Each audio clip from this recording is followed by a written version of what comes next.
Hello everyone and welcome to the webinar today that we are conducting with HubSpot and Digitant. My name is Mani and I have Aaron, who is my partner today on the presentation, who's going to speak about how inbound marketing can generate leads and boost sales for the companies in IT, ITES and SaaS industries. Hi So everyone, Aaron from HubSpot. yeah, yeah. So Money, carry on. yeah. So let's start off with the presentation, and we will run you through the presentation and also explain you these topics. And if there's anything in between, we can always have a discussion, and we will take the Q&A session at the end of the presentation. So starting off, this is the presentation that we have prepared for today, and let's run through.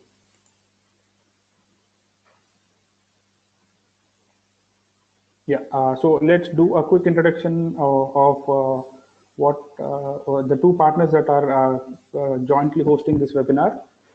So first is Digitant.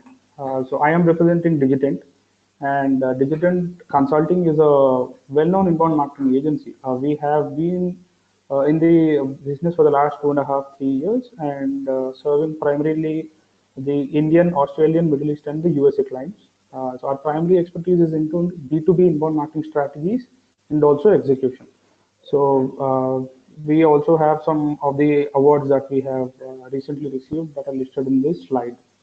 So also what we wanted to tell you is we are one of the very few HubSpot partners in India with expertise in defining and executing strategies for inbound marketing and marketing automation across various industries with prime expertise in IT, ITS, and SaaS.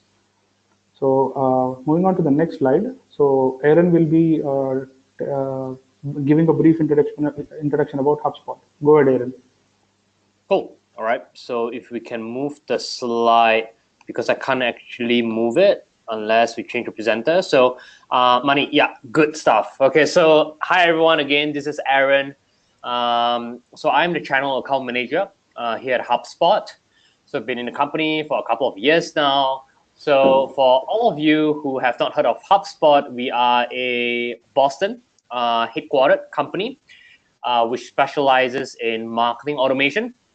So we primarily help prospects or customers drive traffic to their website, help them convert all this traffic into leads, and help you nurture all these leads to imminent or potential customer. Okay? So basically, we are a tools that empower you to maximize your marketing effort, to basically leverage and maximize your ROI. Okay, so I'm going to go through a bit deeper on how the platform is being built. It's basically built based on this methodology that is called inbound marketing. So some of you might have heard of inbound marketing, some of you might have not. So this session itself, it's educational, where I'm going to go through with you a few examples of how companies are leveraging on inbound marketing, what's the difference between inbound marketing and outbound marketing, and what are the examples you should be focusing on, what are the case studies you should be focusing on when you create a new piece of content for your marketing campaign. Cool. Yeah. So what we'll do next is I will just give you a quick introduction about how the IT industry is. So now that the speakers' introductions are already done, so I'm just skipping the slide because you both know me as well as Aaron now. So basically I just want to show you quickly our photographs so that you can add faces to our names, and we are there. I am responsible for strategic alliances and key partnerships to provide both digital marketing and marketing automation services to our clients. And similarly, Aaron is the one who is responsible to maintain the partner relationships, and also is taking care primarily in the APAC region to see how they can make companies in this region more awesome with the inbound marketing strategy. So next, moving on. Today's presentation is completely defined on these 8 steps. So what we are going to cover in this entire presentation is that we'll give you an industry overview of all the 3 industries, And then we have done a quick SWOT analysis, strength, weakness, opportunities, and threat analysis for the IT, ITS, and SaaS industry. And then we have also done a specific marketing SWOT analysis for the IT, ITS, and SaaS industries. Then once that is done, we'll tell you what exactly is inbound marketing and why it works.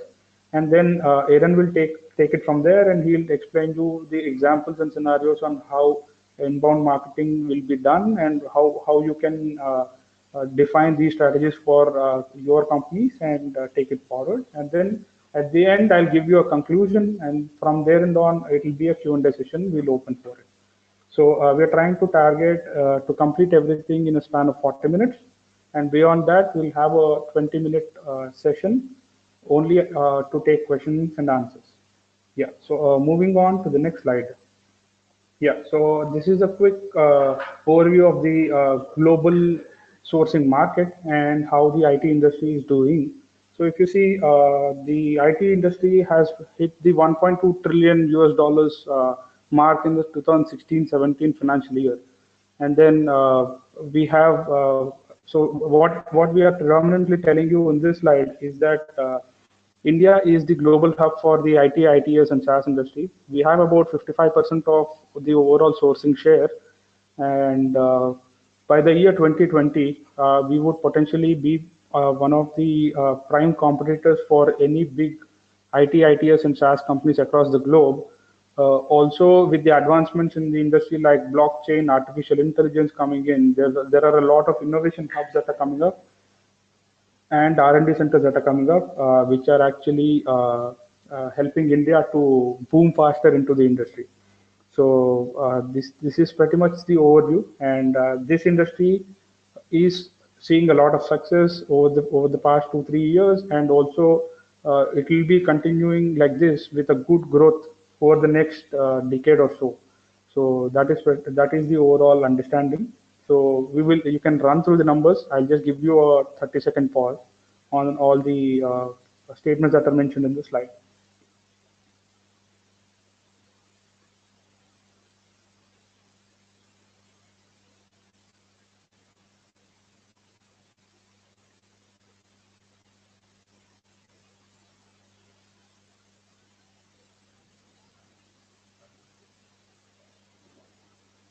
Yeah, so moving on to the next slide. So the SWOT analysis of the IT, ITS, and SaaS industry. So what we have mentioned here is what are the key strengths of the industry, what are the weaknesses, what are the opportunities, and what are the major threats for the industry. So if you see in the strengths section, we have given highly skilled human resources one of the major strengths. So the reason why we mentioned here is because so across the globe, China and India are considered to be the most skilled resources, whereas India has the advantage that we can also speak English compared to Chinese. So that is the major advantage. So we have a highly skilled human resource pool available within India, and it's a young country. So over the next 20 years, no other country has the younger population compared to what India has today. So that makes us the biggest. That gives us the biggest advantage in terms of human resources, and the skill development that is going on in the country is also an advantage. Next is the global players. So we have every big company in these industries already available in India. So that is another advantage to us. And the other advantage we have is the cost competitiveness. So if you see, India and China, as I already mentioned, are the two major populous countries with skilled resources available. So we have a very good cost competitive advantage compared to any other company across the globe. Similarly, low wage structure as compared to any human resource who's having a wage in any other country. Our wages are much cheaper, and also the talent is much higher. And what are the weaknesses? So moving on to the weaknesses section, our R&D strength is a little less because primarily R&D happens in all these major mature markets, but only the deployment, execution, and support services are being taken care in the Indian region. Next is bad acquisitions. A couple of companies that have had a bad acquisition strategy going on. And then customer service is another key pain point for the industry. And because of the bad customer service experience, the reputation of the companies has tarnished, and also the turnover for the staff is much higher. Similarly, in the opportunities section, we have, as I mentioned, high quality education market. We have in India the quality of engineers and developers and every skilled human resource coming out is much higher, and also the synergies are really good compared to with any other market available in the world. And the market is really emerging, and we are coming up with new technologies, and IoT has a big boom. Even the government is giving a lot of weightage, and there are a lot of programs that are actually helping entrepreneurs and startups and all sorts of companies within these industries to come up with new technologies and new products and improve the market. So the biggest threat for the industry within India is lack of data security systems, as we outsource a lot of it. We don't have global competitive data security systems available within India, and we always rely on other countries. And then there are a lot of mature markets that are already there in the world, whom we are trying to compete. In a short span in the near future, we will be reaching a stage where we can compete, but we are in the process to get there right now. And international competition, as you already know, because of the mature markets. And there are a lot of substitute products that are coming up. Whatever IP or whatever products that are developed within these industries, there's always a risk that substitutes are getting developed faster, and that is one major cause of concern. And let's move to the specific marketing tones within specific marketing related SWOT. So the biggest strength for us is the location, because we can connect with both the entire APAC region as well as Middle East, UK, European, as well as the US regions, because we are having that location advantage. And then the new technologies, whatever gets introduced, is adapted faster by the market here and the companies here. So that is one major advantage we have. But the weaknesses we have are because most of the companies have been predominantly back office support or a white label solution during the start of the industry. Though the markets are maturing right now, the brand recognition has become the biggest hurdle, because the online branding aspect of it and the global audience eye capture is becoming a problem for the industry.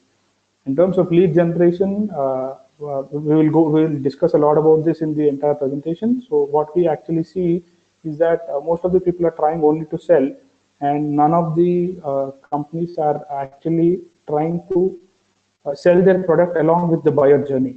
So the key important thing is identifying the buyer journey and incorporating your product sale or service sale into the buyer journey, so that it will become a smooth inbound process. So that is what we'll go into discuss in this presentation in the forthcoming slides. And lack of online presence, not distinguishable features. So as in these are some things we already know as marketers within the industry in India. So we are going to discuss in detail about these in the forthcoming slides. And moving on to the key challenges that we face within the industry. One is getting noticed within the industry. So this has been a challenge always for the companies. Next, understanding the buyer process is another key challenge, because while we try and sell our products and services, we also need to understand what is the exact buying process, and when is the buyer having the need, and trying to pitch your product at the right time so that the right sale happens. And that is one thing which is missing today in the industry. And then balancing the market between the existing customers and the prospects. So there are already existing customers of yours, and there are new prospects that you're looking at. The messaging needs to be different for both of these people, because one has already taken up your product or service and he knows you well. The other is still looking out and needs to find you in the right with the right tone and right message. So the conveying the right message to the right audience is one major thing, one major challenge. and then acquisition with the right without the buyer persona, uh, and identifying who are your key target audience whom you want to target to convert your lead into a sale. It will be difficult to generate real quality leads. That one thing we will discuss throughout the presentation again, and Aaron will stress about it a lot in while explaining about the inbound marketing. And earning customer loyalty is one thing, because once the sale is done, delivering up to the mark of whatever targets have been set while the sale happens is one key major metric that is a big challenge within the industry today. And then let's move on to the next slide. So these are the typical challenges that we have listed, which all, along with the SWOT analysis for the marketing as well as the overall industry. Let's move on to the next section where we are actually defining what is inbound marketing and why it works, and then on how it works, and we will take the discussion forward. So moving on. Yeah, so a quick introduction about the inbound marketing. So inbound marketing is the exact opposite of your traditional outbound marketing.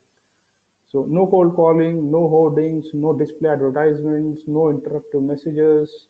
So what we actually try to do is, while traditional marketing is pushing people to look at the product and helping is interrupting their daily routines, what inbound marketing does is uh, giving the users the right content and the right information so that they will incorporate your messaging into their buying process, and then convert as a lead and then to a customer, and also will be promoting you.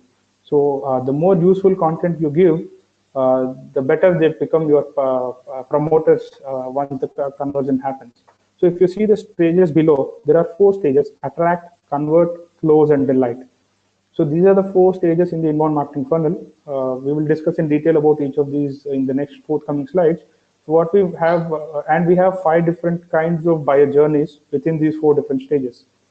One is the strangers who don't know about the product, but are having a need of your product or service. Then trying to attract them by using blog or keywords or social media and optimizing them to be so that you are visible to them during their search phase, and convert them into a visitor. Once they come on to your website and become a visitor of yours, by using the right forms, right call to actions, landing pages, and giving the right messaging, converting them into a lead. Then the close stage comes where we will use the email communications, all the workflows, drip campaigns, and everything to convert them into a customer. And during the delight phase, once the client is converted, giving them the right service or solution offering, ensuring they are happy with whatever service or product you have offered to them, and keeping good communication going on continuously, so that that engagement will convert them to a promoter who will actually promote your company and your product or service as an organic testimony rather than a paid advertisement. So that is the overall inbound marketing philosophy. And the next point is we want to discuss on how why inbound marketing works. So we have listed a couple of points on why inbound marketing works. The key points what we have listed here are inbound marketing targets the way people want to buy and not just bombard them with the advertisements or your product service information.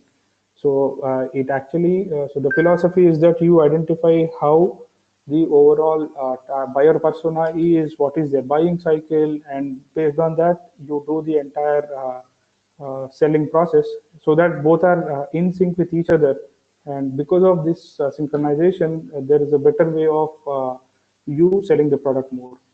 And then inbound marketing methodology is connecting marketing tactics from various channels and bringing it all into one single funnel, so that all channels, all sorts of activities are actually funnelized into one single goal of converting into leads, clients, and then making them promoters.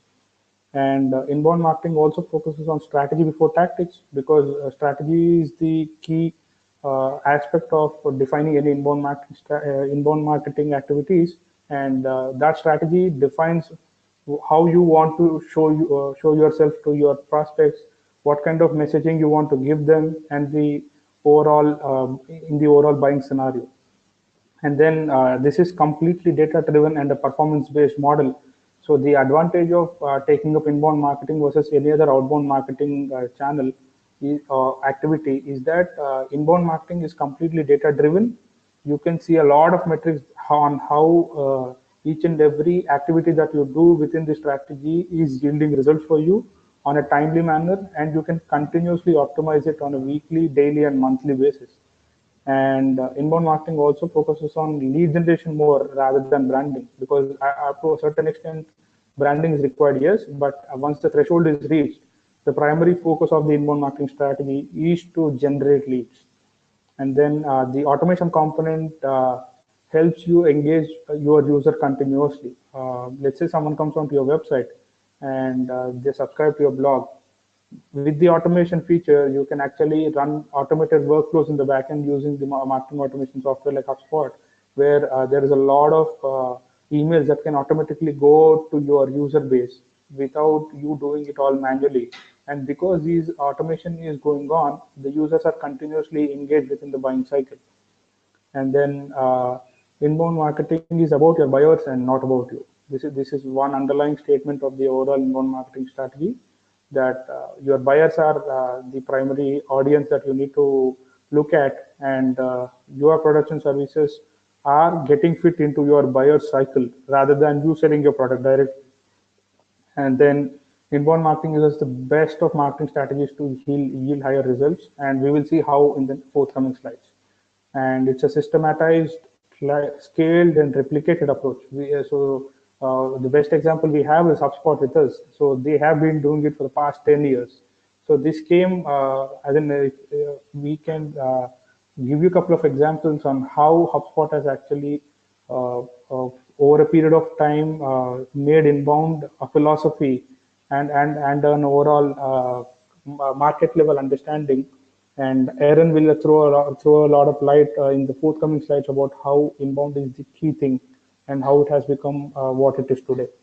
And again, the inbound marketing over a period of time, once you get it right and optimize it, it yields the higher returns compared to any other marketing activity. So we have learned about what is inbound marketing and why it works. Let's see how it works. So Aaron, I would ask you to take it forward from here. Let me know once you are done with the slides, and I'll take it forward. Sure, sounds good. So let me just quickly, I'm trying to see how I can move this slide over here. Give me a second. Okay. Do you see my screen, Money? Not yet. Not yet. Not yet. What do you see right now? So it's just the webinar screen, just the introduction screen. Okay. Okay, or do you cool. want me to run the presentation instead? I'll run the presentation. You let me know whenever I need to switch the slides. Is that okay? Give me a second. Okay, no worries. Do you see my screen right now? Yeah, perfect. Yeah. Okay. On inbound marketing, right? You guys see that screen? Yeah. Okay. Cool. Yeah, all good now. No worries. Okay, so now let's talk about inbound marketing. Just now, Mani has shared a few good examples and cool characteristics about inbound marketing. I'm just going to delve a bit deeper on what he meant by that. All right. So back then, not long ago, a few decades ago, advertisers had all the control. All right. For example, when I went to India a few months back, the first billboard that I saw on the street was Oppo, the smartphone from China, or even Vivo. Okay, so you might be thinking, if you are an iPhone user or Samsung S8 user, you'd be like, no, I'm not interested in China manufactured phone. I have a phone that I like. All right, so why am I seeing all these ads? Okay, so consumers were bombarded with ads and pamphlets that companies trying to sell them or sell you guys many of their services and products. Although you don't like it, you can't do anything about it.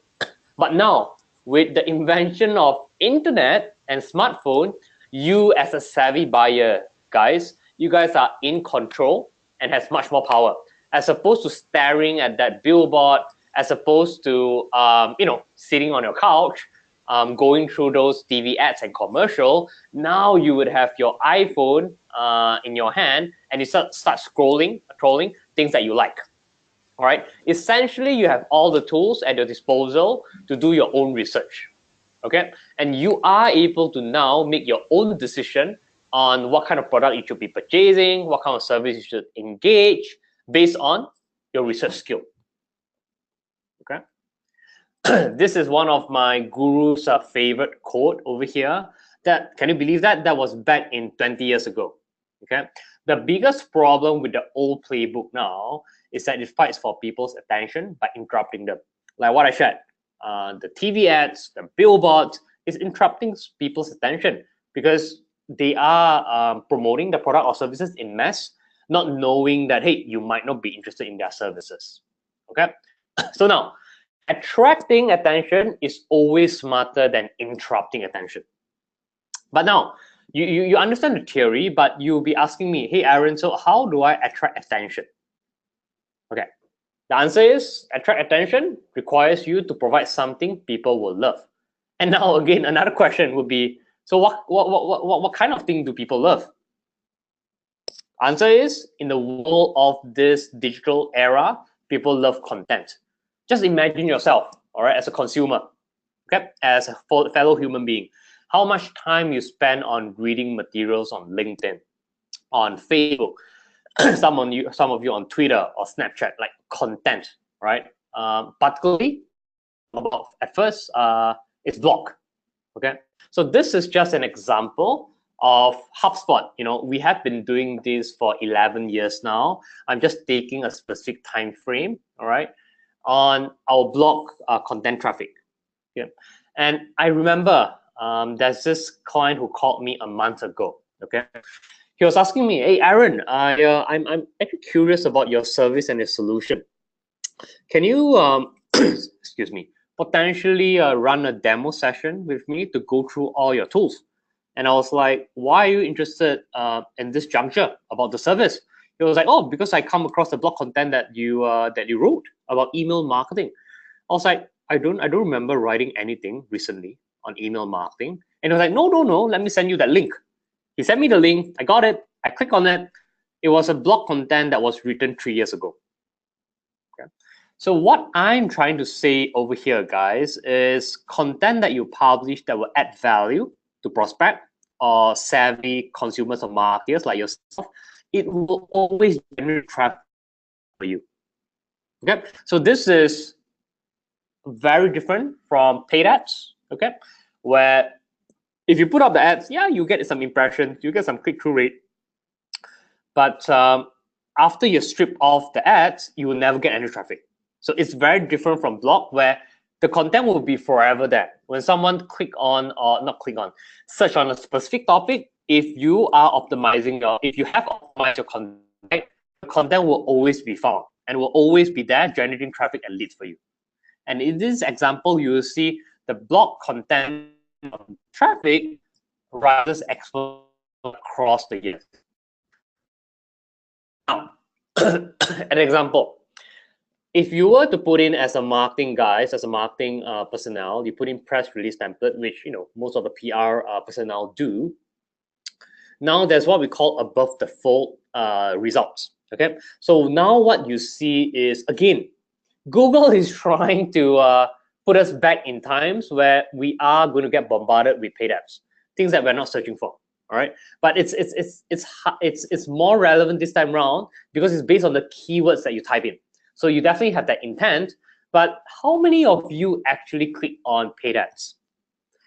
I, for one, don't really click on them. Yeah, from time to time, I will click one in 100 of them that I see. But us as a consumer, we don't want to be, if I may, cheated or be tricked into clicking something. Because when it comes to pay, we always think that, yeah, it's some service, it's some company trying to sell their product, trying to sell their service. I'm not going to click on it. I'm going to click on first organic that are being generated on the search. I'll click into it. And that is what you want to get to, all right?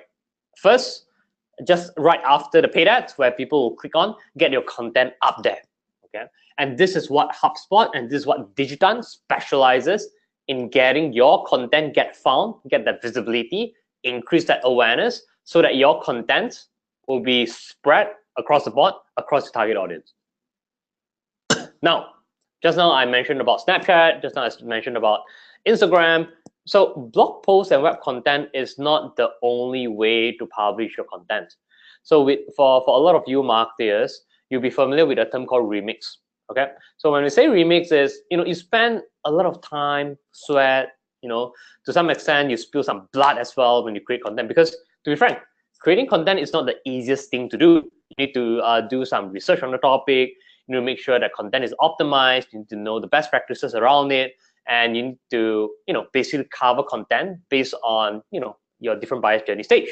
So after you've created a blog content or web content, it's important for you to reformat and retarget this into different other formats. It can be photos, infographics, it can be videos, podcasts, it can be ebooks, it can be presentations, whatever you want, right? But remember to retarget with what we call the remix model. This is what Money has gone through with you. Again, I'm not going to dwell too deep into this. Basically, what we're trying to do here is to get your website, your content onto the first page through blogging, through optimization of keywords, through social publishing. And after that, how do we convert all these anonymous IP addresses? Because all this traffic that come through your website, they are anonymous IP addresses. You don't know anything about them. They're just numbers, right? So how do you profile them? This is where the agency partners like Digitant, who has been our partner for 3 years, come into play, where they will come out with a content offering funnel, enticing enough to basically entice your prospect to leave down their email address or their phone number on the form after they click on a call to action on the landing page. And the minute they leave down their contact details, that is where they are at your mercy, all these prospects. You'll be able to start tracking each and every interaction point they have on your website. And you're now able to start nurturing them, which is this stage over here, where you're able to formulate your next email correspondence, or even based on the behavior of the prospect, formulate a next step to them. So for example, if someone has come onto your website for more than 5 times, you want to send them an automated email. All right, like let's take this as an example. Email A template. If someone has come onto your website for more than 20 times over the past 2 days, there's obviously a strong intention from them, a strong desire from them that they want to understand more about your service or your product. So you should be automating an internal notification to your salespeople, notifying them about, hey, this hot prospect check out our website more than 20 times, you should give them a call. And this is the account details. So all this can be automated on the system itself. And we basically do this very methodically, get found on the website, convert them with value-added content, nurture them, close them, and after they become a customer, you need to run survey, you need to monitor their social activities to make sure that they are an advocate of your brand. And one key thing over here, smart content. So some of you may have heard of smart content before. What this means is, for example, the content that I publish on your homepage, you want to change the content according to the prospect lifecycle. If let's say they become a customer of yours already, the content that they are interested in reading off your website will be very different from people who have not engaged your service. All right. So it's crucial for you to understand that and change the content accordingly, because you know why? As existing customer, you can always upsell or cross-sell them. And what I always tell my prospect is upsell and cross-selling them is always easier than attracting and acquire a net new client. The cost per lead, the cost per client is obviously much higher there than upselling or cross-selling your client. So delighting your customers is absolutely crucial over here. Now, you might ask me, so Aaron, I get the concept, I get the theory, all right? So how do I actually get this running? With this chart that you're seeing over here, 3 steps. You first attract visitors with your web content. You convert them with your personalized content experience, which is your content offering. I'm sure you guys have all come across people who has, for example, HubSpot. we offer what we call a social media calendar, because a lot of marketers are interested in such a calendar to plan out and edit their content across the calendar year. Okay? So in order for you to download the content, we will fan gate it and say that, hey, you need to give us your email address so that we can send that calendar to you. And that's how we get hold of their email, and more importantly, get hold of their activities after that. And then you close the customer with personalized marketing automation, like I said in the previous example. You basically send internal email to notify salespeople, send an automated email based on their behavior, etc., etc. Now, by creating content that people love helps you generate more of what you love, which is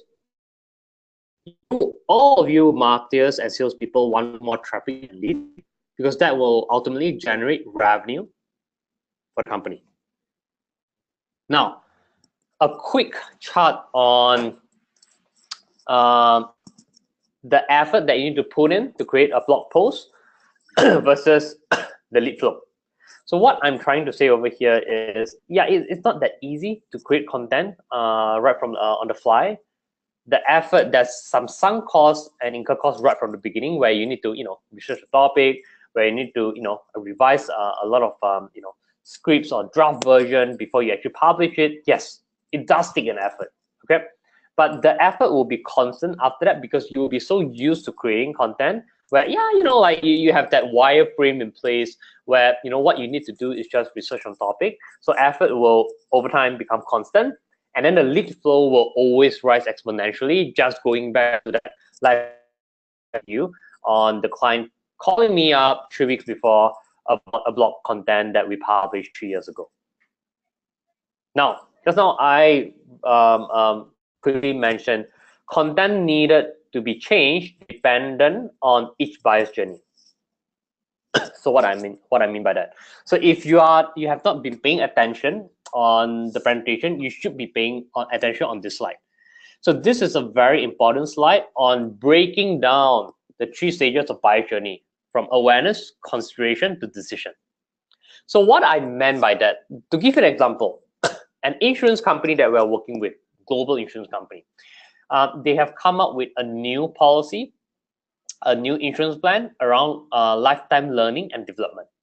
Okay, so in order for them to create awareness around a new product, all right, how do they do that?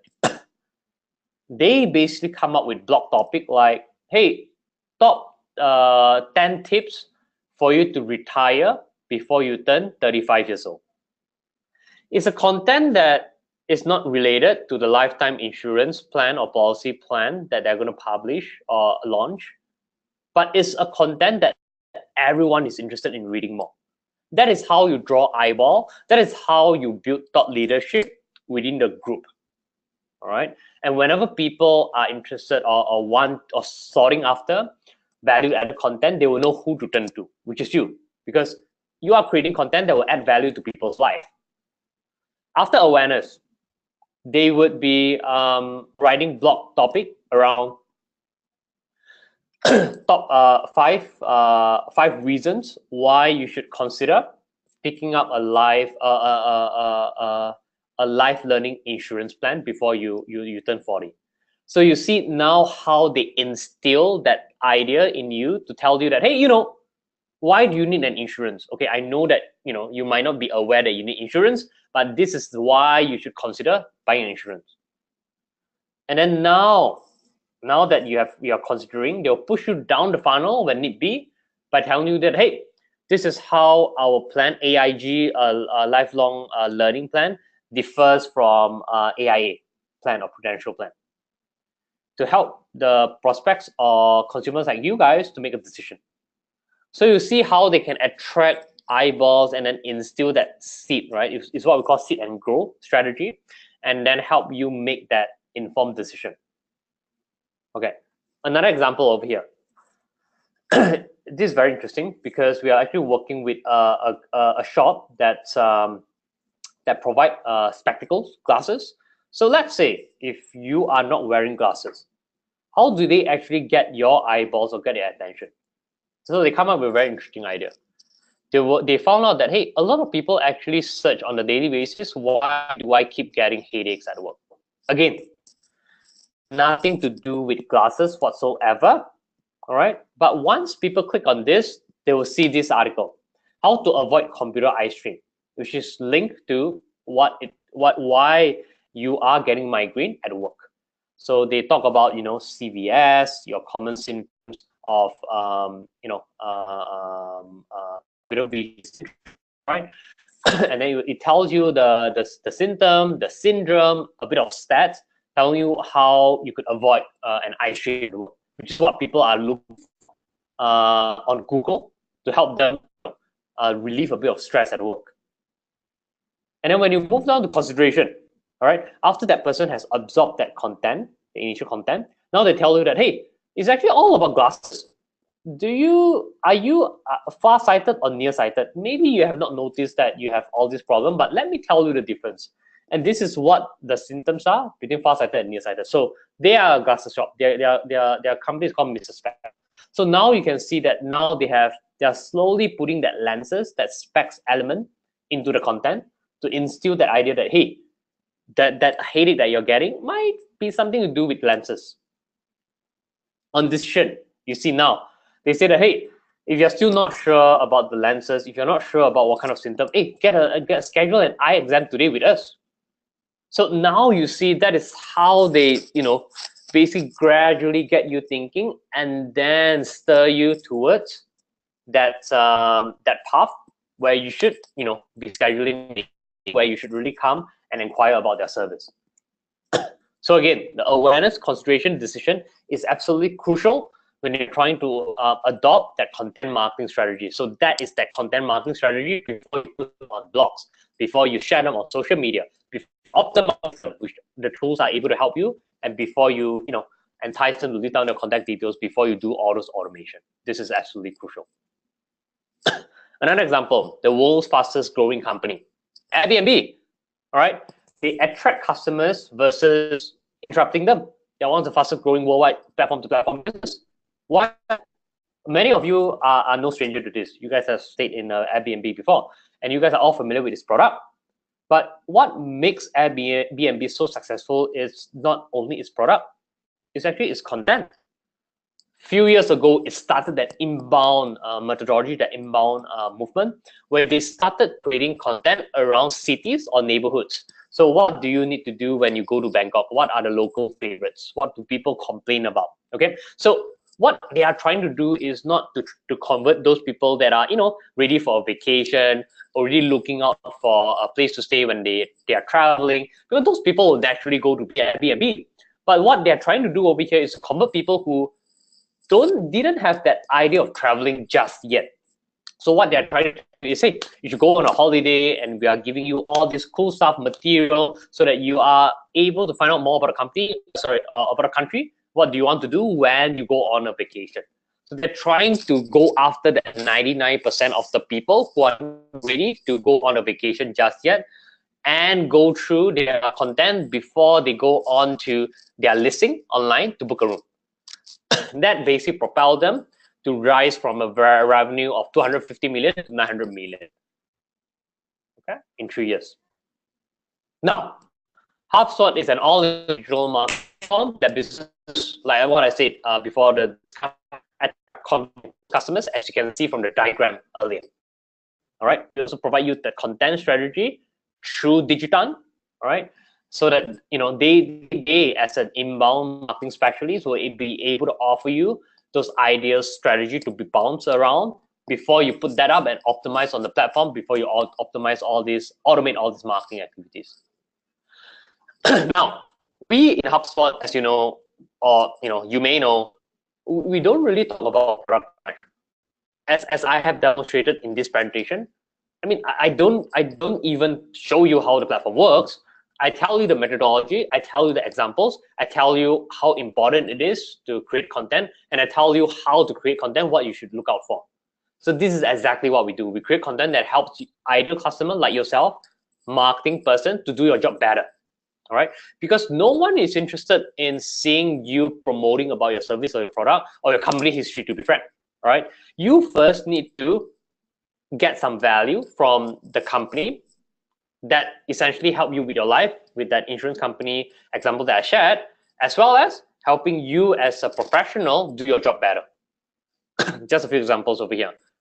Content that we publish around marketing. So you'll see from this example, 13 science-backed reasons why your brain creates infographic.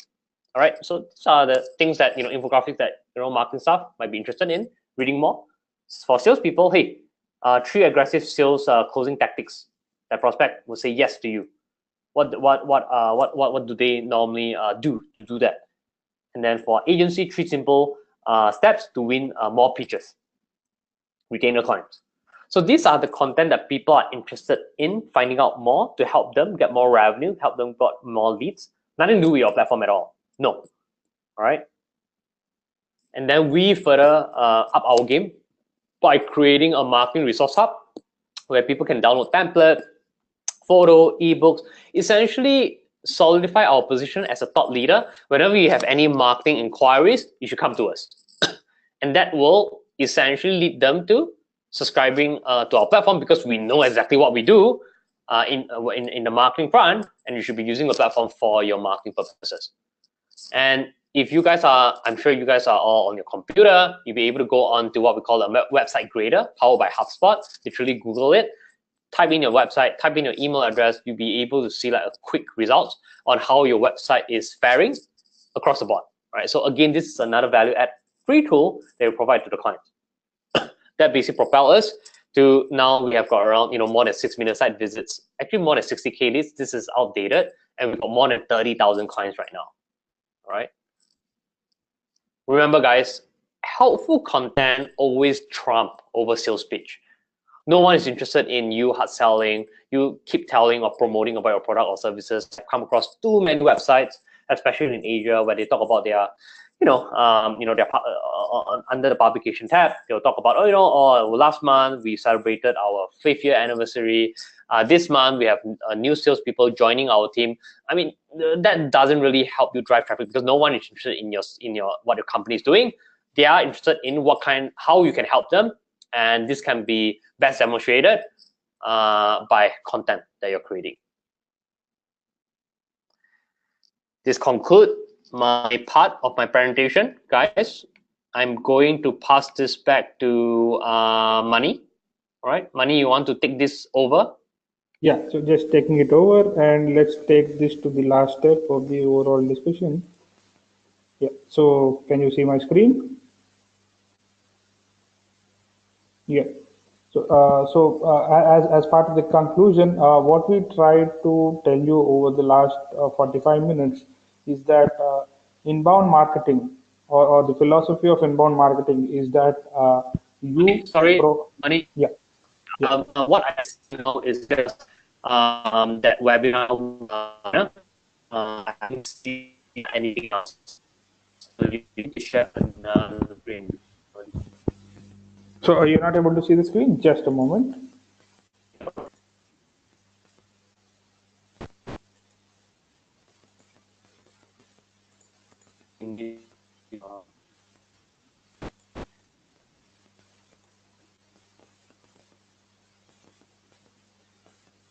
Can you see the screen now?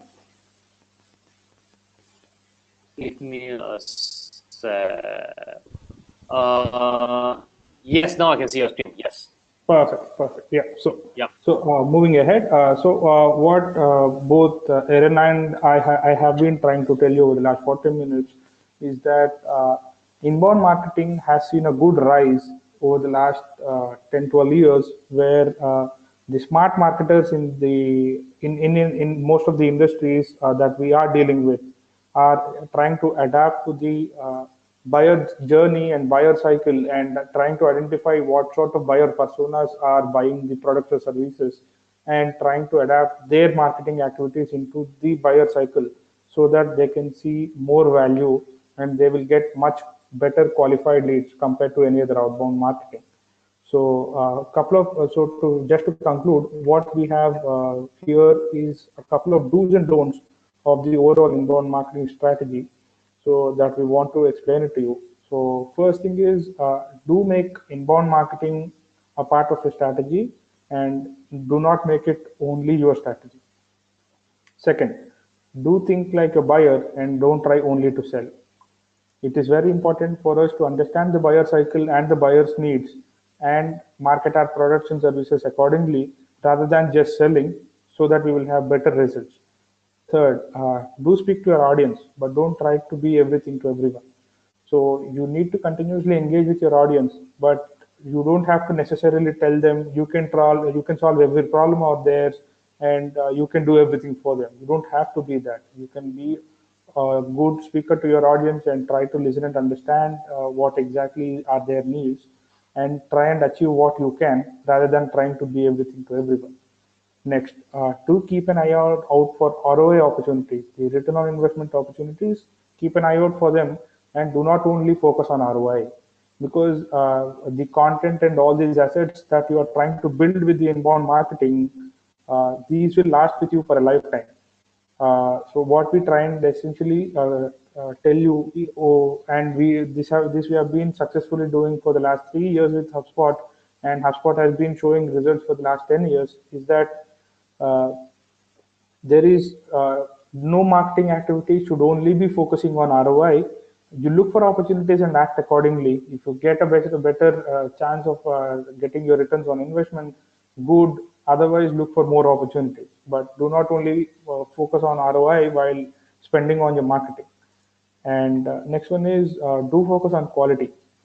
This is the most important thing because, as Aaron was saying, once you write the content and optimize it, and also share it on various social media channels to attract more visitors. This is one activity where you can actually bring visitors onto your website. But while you are writing the content and publishing it, it is very much required and recommended that you put the right quality content in front of your users rather than writing it for the sake of attracting visitors and optimizing your website. So it is very much essential that the quality of the content is really, really important so that people will look at the content even after years, as Aaron was suggesting in one of the examples of the blog, where he had written a blog 3 years ago, but still he could see results after 3 years, where he had even completely forgotten about it. So that's the advantage of writing quality content and ensuring which ensures you have results over a period of time. Then do connect with like-minded companies and don't be afraid to promote outside of your content. What we mean essentially by this is, let's say if someone has written a very good piece of content and they are within your same industry and fall into your same array of business, do not hesitate to share their content and appreciate it and help your users take a note of what the content piece of content is, because good content is always good content. Even if you share that content, you will have some visitors coming onto your website because you are showing that thought leadership and you are showing the like-mindedness within the industry. That is more important. Then do take time to test, rate, and timing of content release. Don't over or undersaturate it. What we mean by this is you need to figure out which time of the day people are on which channel, what is the right time to publish, what is the right frequency to publish, what should be the typical size of the content that we write. Too much of anything is also an issue, and not doing anything is also an issue. So we should not be too saturating the overall content that we're trying to raise, and also we should not be undersaturating it. We just need to be there at the right moment, at the right time, with the right content, so that your users will take a note of it.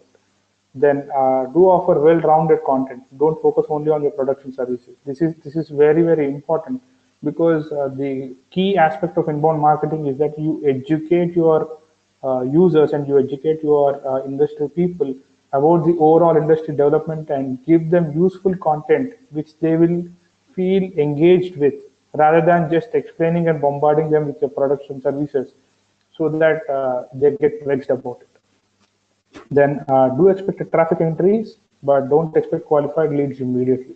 What we mean by this is inbound is one activity, inbound marketing is one such strategy where the results start showing up slowly, but these are sustainable results. So the biggest advantage with inbound is that once you start attaining results, these will sustain for quite some time. But what we need to do is that we need to wait and have the patience to look at the results and enjoy the fruits of whatever efforts we put in, rather than just trying to look for leads from day one itself. That is something which needs to be very clear.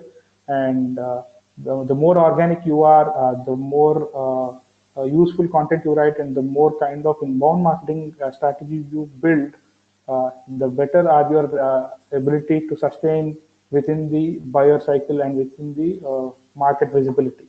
And then consider sales intelligence during the initial sales approach. Don't push for the sale until the lead is ready. So what we mean by this is, one essential feature of marketing automation is that you also capture the lead scoring based on the actions that the user takes on your website and various of your digital assets, and figure out what stage of the buyer journey they are in. So until a lead reaches a sales stage where he can be qualified as a sales qualified lead, where the sales team can pitch in, don't push for the sale. Let them be there, engage with them, give them the right content, educate them until they reach the sales qualified lead SQL stage. Then only push for the sale.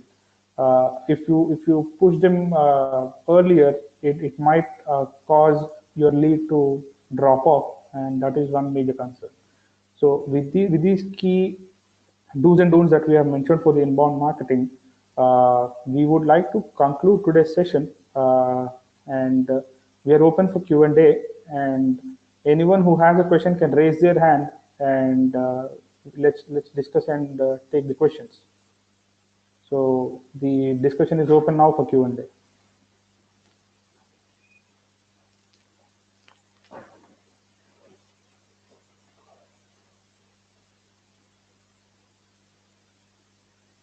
Guys, don't be shy. I would highly encourage you guys to ask questions, because both me and Mani have been doing this for a few years now.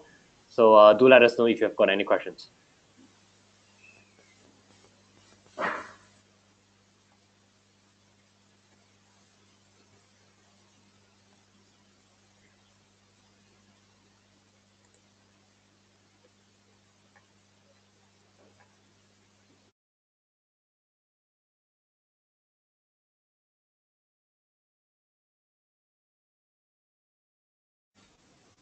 Yeah, so we have a question from Deepika. So she's asking, what strategy should a company use to make ROI? So as you mentioned earlier, Deepika, the key thing is that while you concentrate on ROI, there's an aspect that you also need to look for opportunities where you will get ROI. So the right strategy would be to it's a mix and match. You cannot definitely start looking at ROI and get a return on it from day one. But with a steady growth and with the kind of content that you publish, so it will be you will definitely see results. So the right strategy would be to try and get that threshold of traffic and leads continuously flowing in, let's say for a brief period of 3 to 6 months, until you reach the threshold. And once you reach the threshold, you will definitely start seeing the results. So this is what we would suggest. And Aaron, if you want to answer the same question. Yep. So I think that what you need to understand, right, Deepika, is you need to understand what kind of challenges or pain points that your division or your company is facing. So if you are facing challenges around attracting traffic to your website, so maybe you need to focus more on what we call the top of the funnel campaigns, where you need to create more awareness stage content. Maybe you need to optimize more keywords, more topics right now to get you onto the first page of Google for people to find you. But if on the flip side, you are facing problem around conversion, you have a big database that you like to retarget or refocus, as well as upsell and cross-sell, then you might need an automation tool that can automatically track all the behavioral from them, and then subsequently formulate a next action to prompt them to make a step closer to buying a service, or basically purchasing a product, which is the ROI, right? So you first need to understand what kind of problem or challenges you are facing, draw up your ideal buyer's persona, and then go for it. Perfect. So we have another question from Komal. Hi, Komal. So the question Komal asked is, as you said that we should make it a part of our strategy. So I wanted to ask, how much budget do you think we should be keeping for inbound and outbound marketing? So that's a good question, Komal. So I'd like to answer it in two simple points. One, so yes, it's a mix and match to start with. So inbound also works along with outbound. It is not necessarily that you only have to rely, as we have already mentioned in the previous slides. So the right way to approach this point is, let's say you are spending X amount of money today on outbound marketing activities. What we suggest is to start within the same budget, try and reduce your outbound marketing activities and give about 40-50% weightage to inbound, and try and start with organic activities. And once you start seeing results, then you can actually put in more and more budget and more, as an offload more and more budget onto this. As the results speak for themselves over a period of time, it will be prudent for you also to invest on inbound. And you will definitely see that once their inbound marketing strategy comes right, the best advantage of this is that, let's say, inbound marketing versus outbound marketing. If you draw a graph, the outbound marketing budget spend will automatically reduce, whereas the inbound marketing spend will automatically increase over a period of time because of the kind of activities you see. Yeah. So this is the answer. And Aaron, if you want to throw some light on it.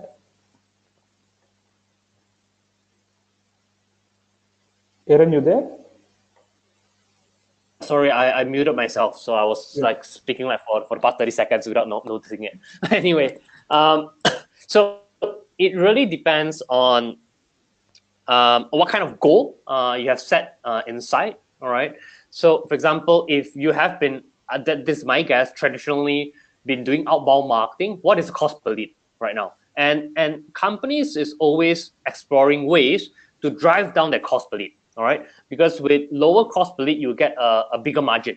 Okay, so what I'm trying to tell you over here is, yeah, obviously I'm not asking you to 100% convert into inbound, but I'm trying to get you to do that split where you're able to put eggs in different baskets. Okay, so for inbound and outbound, what I see my client has successfully been doing is they go by phases. All right, so at first, okay, because they still want the impressions, they still want that traffic to be sustained at this level, so they might move the needle like 80% outbound, 20% inbound. All right, and then in 3 months time, when they start creating that engine and lead flow from inbound, they'll move, okay, now 60% outbound, 40% inbound. And then the ideal ratio is actually around 80% inbound and 20% outbound, because now your cost per lead will be much lower, because the content that you have been writing will start generating and will start snowballing. And then with any new launches, new product, or retargeting that you like to do, you can rely on outbound. All right. So you should be adjusting your ratio of investment on inbound and outbound through phases. That is what I advise. Perfect answer there, Aaron. Yeah. So I have one more question from Deepika again. The question is, what is the best way of doing upsell selling during inbound marketing? So I'd like to take a dig at it first, and Aaron will throw some light on it. So the point I'd like to make here in terms of this question is, right now you are already, let's say you are already selling something and you want to upsell. The right way of putting it is identifying when the upgrade or the update that you are actually trying to sell is required within the buyer journey. Let's say you have 100 clients, and only 20% or 20 clients of within those 100 are eligible for the upsell, and remaining are not. You need to identify that first, because most of your buyers might not be really up for the uh, really up for taking up your upgrade. So the right way to approach it is identifying your right buyer journey and figuring out how we need to define the overall inbound marketing strategy for upselling the upgrade to your buyers. So there's 2 points here. Point number one, so upgrade should always be part of your content offers. So let's say you are writing a lot of content offers to your existing clients, or you are already writing to a lot of prospects. And the best way to upsell it is make it part of your content offer, so that your blogs will speak about the upgrades, your social media channels will speak about the upgrades, or all your conversations that you're having with your clients will speak about the upgrades. That is the best way to inform about the upselling opportunities and make room for sale.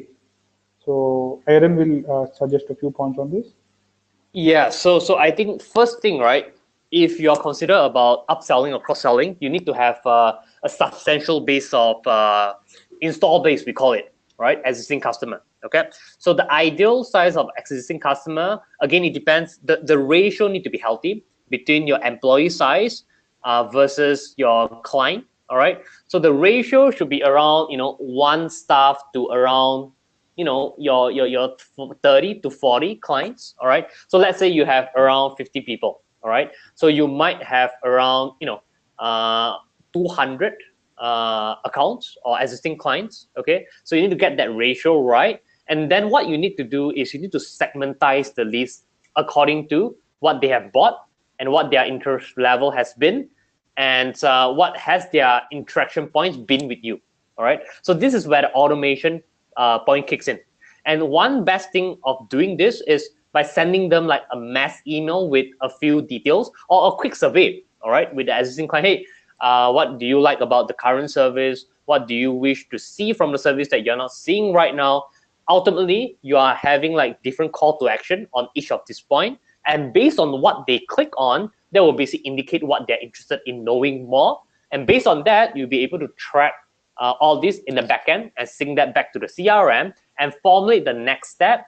And how do you formulate the next step? You basically create different email templates and different formulas for you to automatically respond to these people, or internally, you'll be able to notify different division based on their interest level. All right. So the strategy should always be, number one, knowing your client, what they are interested in, right? By testing or gauging through survey, through email, because we are able to track all their behavior and activities, and then formulate the next step on email respondent, all right, as well as internal notification before you upsell or cross sell them, right? So this is how you can systematically go about this. Great, Jay. So we have one more question. I think Aaron would be the right person to answer this. So the question, Aaron, is what would be the measurement of success for inbound marketing? This is a great question. So it's very straightforward. Traffic, lead conversion rate, and your end customer, a number of end customer. But again, like what I have been telling Deepika, it depends on your pain point at this moment. Different companies would have different success metrics, right?